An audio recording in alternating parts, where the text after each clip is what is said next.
Hey, this is Antonio. Welcome back to my channel, and we're gonna have some fighting words.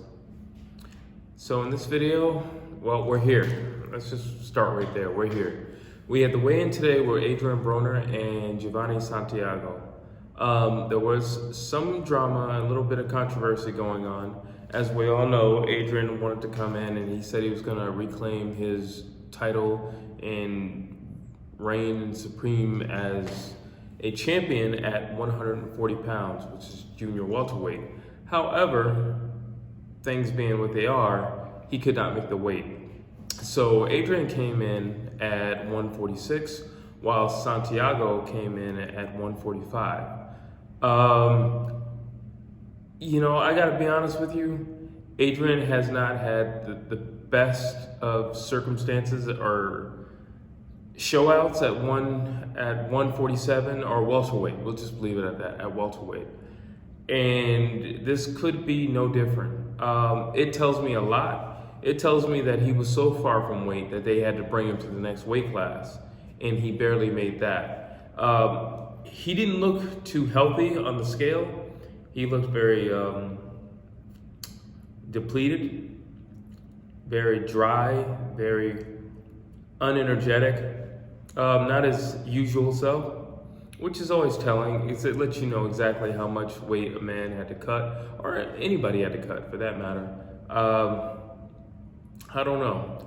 I do not know. I don't think this is a good sign going forward. I am hoping for the best. I do want to see a very hydrated, upbeat Adrian Broner tomorrow night for the fight, but I gotta be honest with you. He didn't look too good on that scale, and he does not do his best work according to his last couple fights before his 2-year hiatus. He doesn't do too well at 147. So I think he still has some good things in his corner. For example, Jovanie doesn't throw a lot of punches. I think he's just mainly a power puncher, and he more or less picks his shots. So he's not high in volume, which is good for Adrian Broner. He isn't super mobile, which is good for Adrian Broner. Basically, he'll stand in front of you, and like I said, he'll pick shots here and there, which is great for Adrian. Adrian doesn't move his legs a whole lot. Most of his movement in general is up top with his head and pretty much using his shoulder roll. But I'm more concerned with how he looked. He didn't look strong. I don't know. I would like to believe he goes in there and he shuts this guy down. But then again, are they still fighting for a junior welterweight title? Neither one of them showed up at the desired weight. I believe Jovanie could have made it, but because Adrian Broner is who he is and he has the pull that he has, they pulled some last minute strings, and now here we are once again at welterweight. So I don't know. I do think the things that are in his favor are basically how Jovanie fights. One good thing about it, Adrian Broner, even though he's gonna have to fight at welterweight again, is his ability to take a punch. He can take a punch, and he can walk you down. It seems Jovanie likes to fight up close. He doesn't like a whole lot of distance. From what I've seen of him, mostly he kind of pins people against the ropes. He doesn't do a whole lot of work in the center of the ring, which again I think would work for Adrian Broner. Just styles make fights. I think that would work for him because he likes to fight in close anyway, leaning largely on the shoulder roll. So I think it would again work in his favor. And I know everybody's stick on Adrian Broner when he does fight.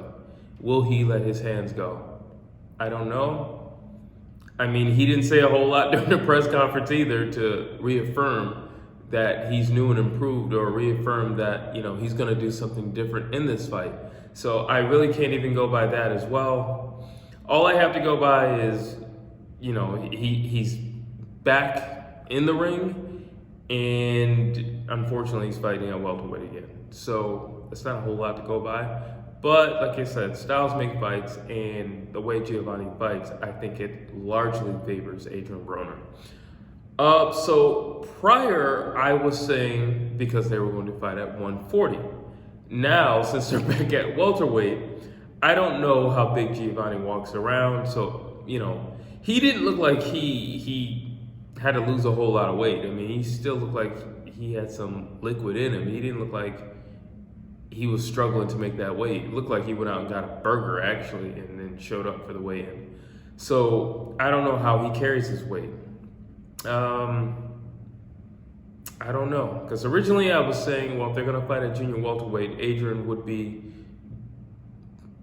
not necessarily bigger, but he has more experience fighting bigger guys since his last couple fights were at welterweight.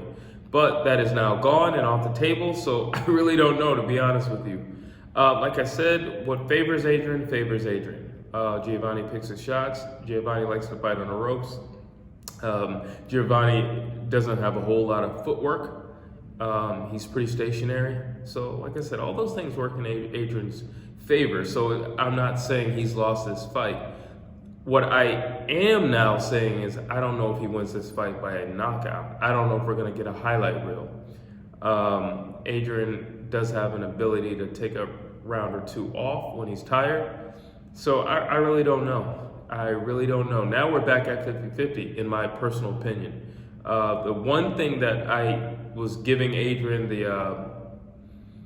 the favor in was that he'd been fighting bigger guys, and now here he is fighting another welterweight, and he's fighting at welterweight.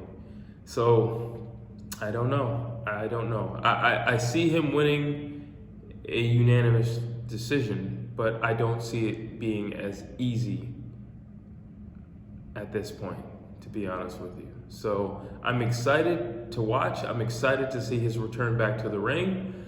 I will definitely be making a video afterwards, and I hope you all check it out. But you guys tell me what you think down below, and as always, like and subscribe.